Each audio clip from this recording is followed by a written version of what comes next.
Hola, soy Jorge Salinas Miller, director académico de la Universidad de la Comunicación.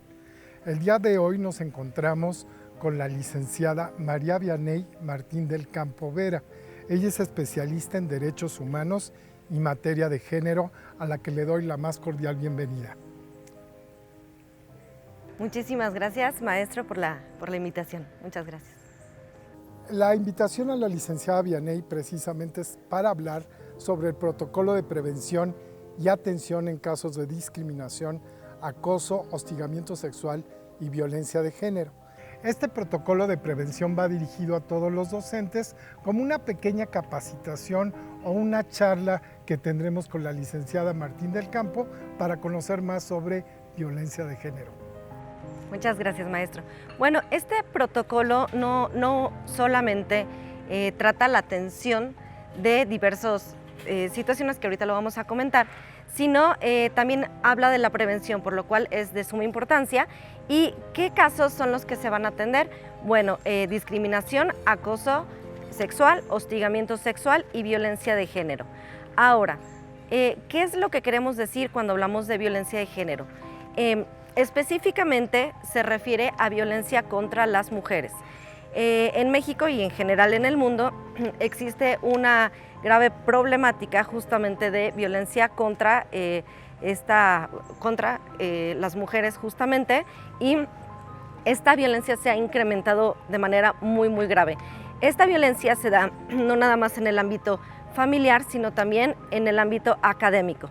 Es por ello que este protocolo es de suma importancia.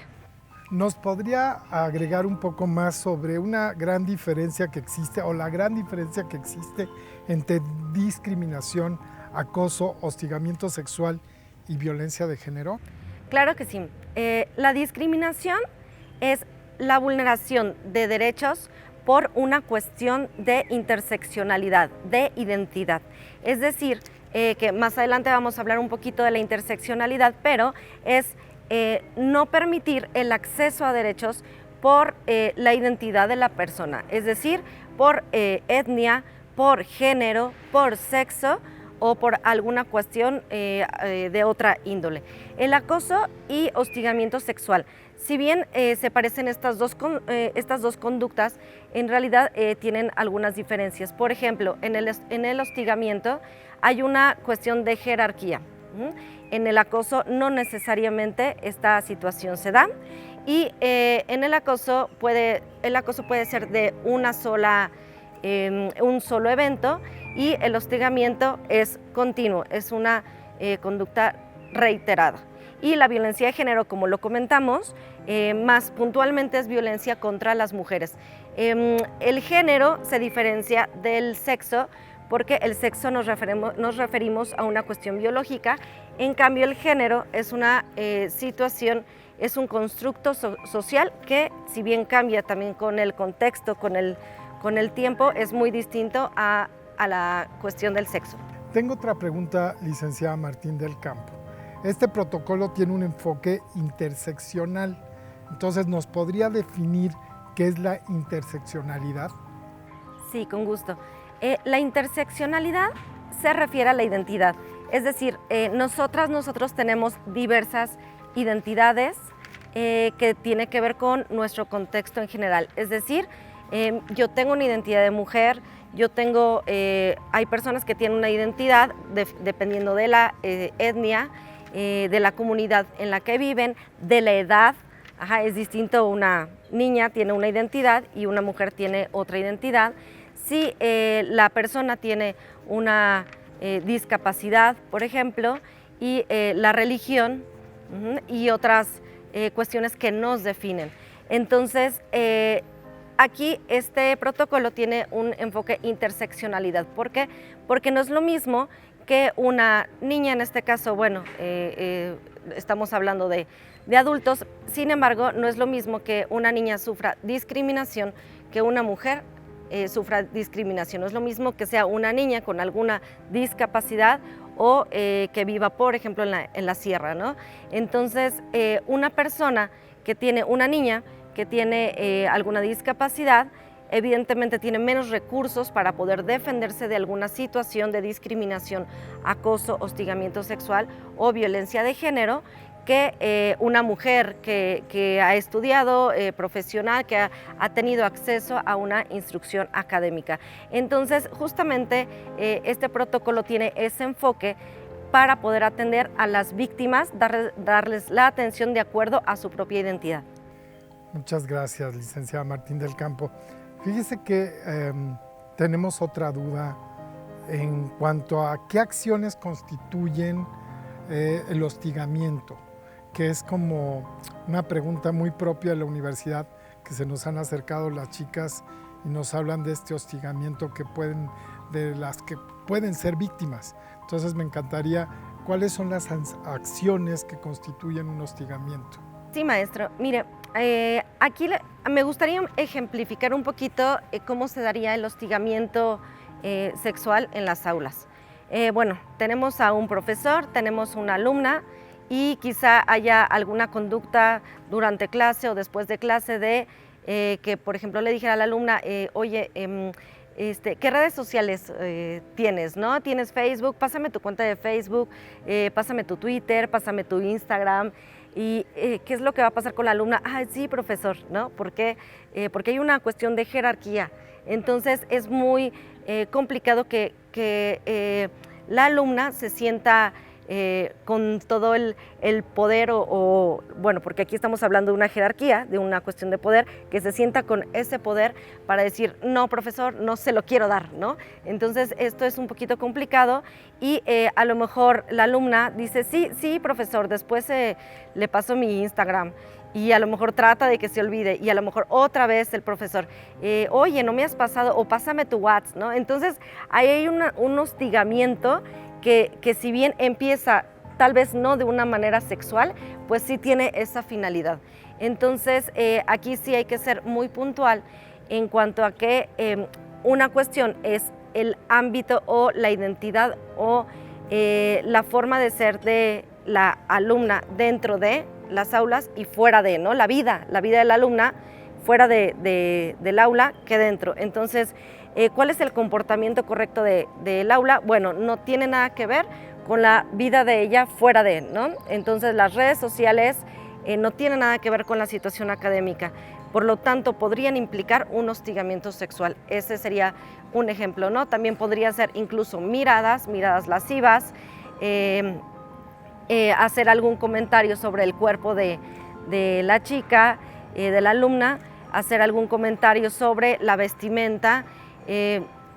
Cuestiones así podríamos estar hablando de hostigamiento sexual. Muchas gracias, licenciada Martín del Campo. Nos queda muy claro lo que es lo referente al hostigamiento sexual, ¿no? Pero esto también estaríamos hablando sobre violencia digital. Esa es una pregunta muy reiterada que nos han hecho las estudiantes, incluso las profesoras. Sí, maestro. Mire, aquí hay que ubicar una cuestión muy importante, porque así como hay ámbitos en los cuales se da la violencia, que podría ser ámbito escolar, ámbito familiar, ámbito comunitario, que sería en la calle, también hay varios tipos de violencia. Tipos de violencia estamos hablando de psicológica, física, sexual, patrimonial, que se refiere a los bienes, económica y últimamente hemos hablado mucho de violencia digital.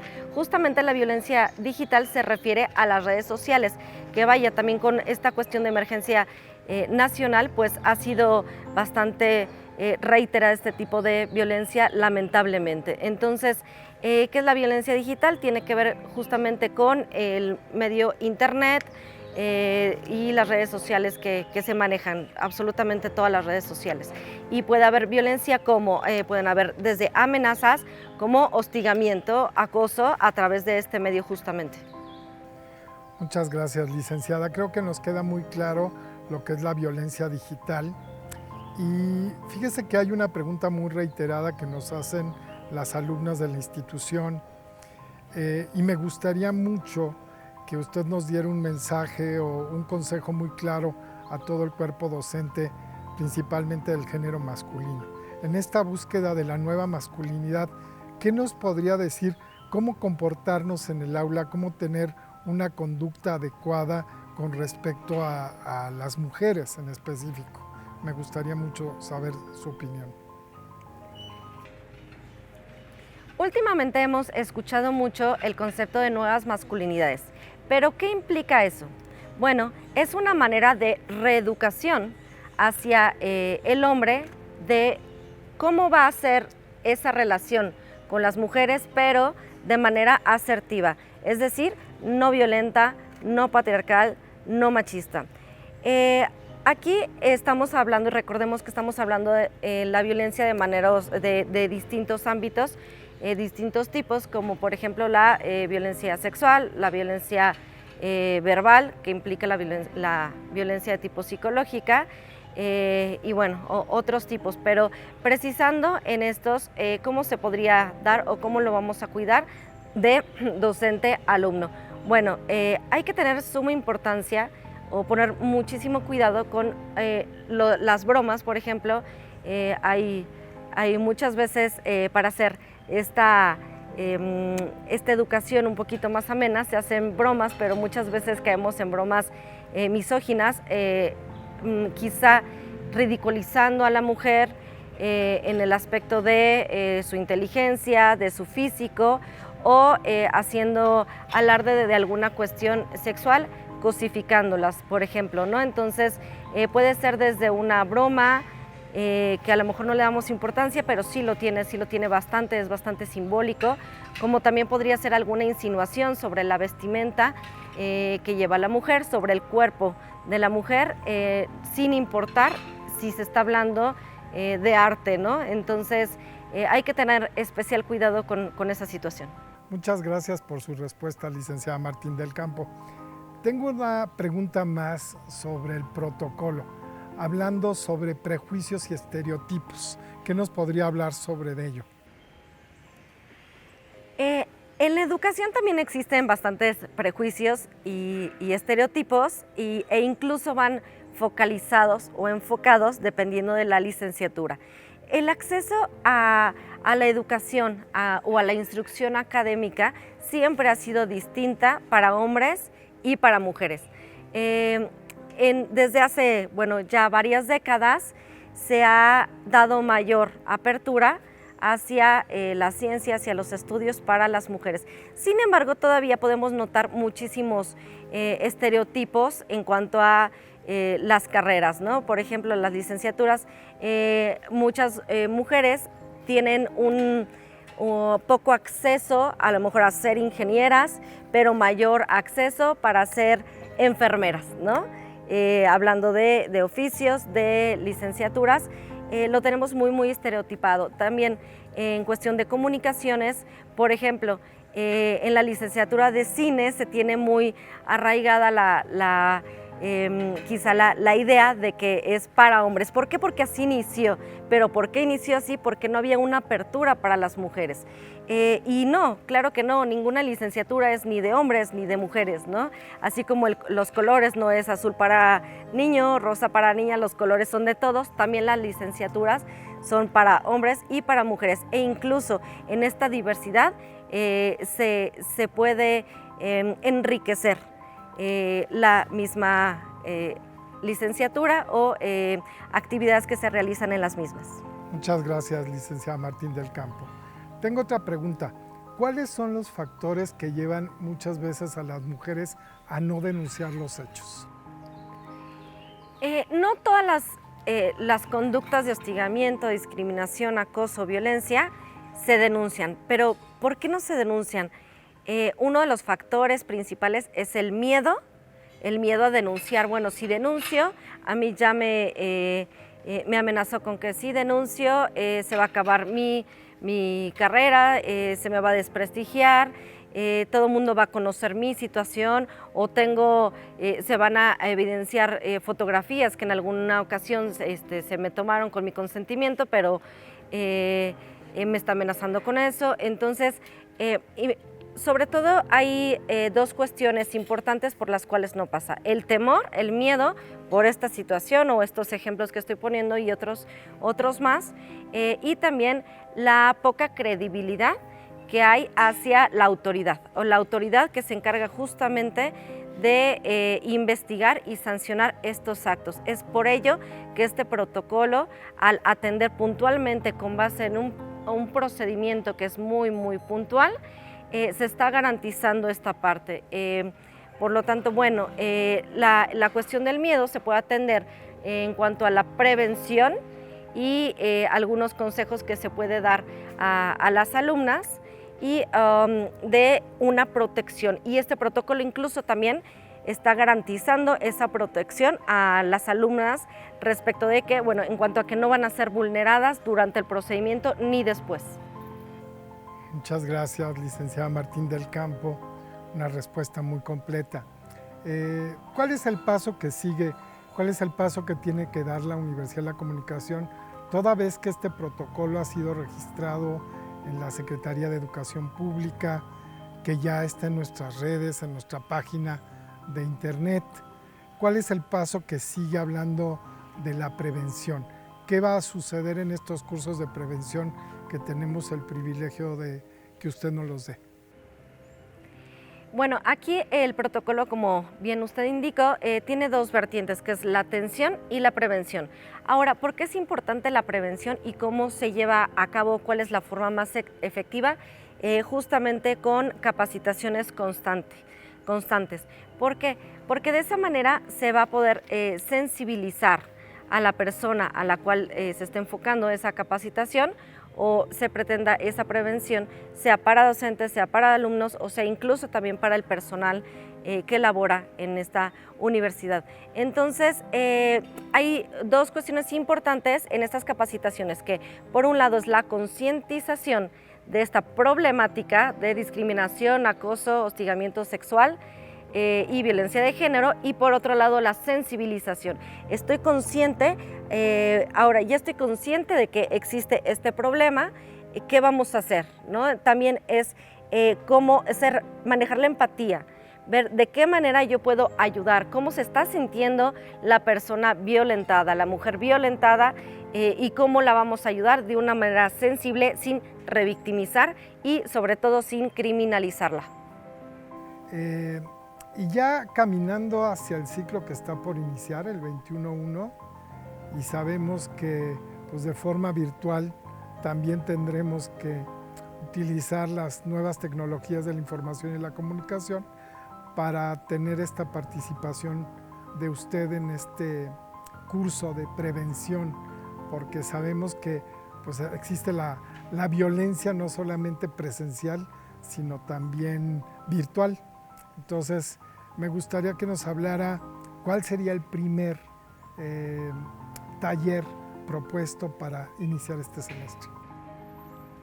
Bueno, el primer taller a mí me gustaría mucho que se manejara una sensibilización en materia de género. Esto es enfocado a los diversos ámbitos y los diversos tipos de violencia, incluyendo la digital, que ahorita es sumamente importante por la trascendencia de las redes sociales y de la tecnología, pero me gustaría muchísimo que se tratara la cuestión de la sensibilización, ¿no? Ponerse, insisto en esto, ponerse en el papel de la mujer que está siendo violentada, para poder atenderlo de alguna manera adecuada y poder ubicar cuál es la problemática.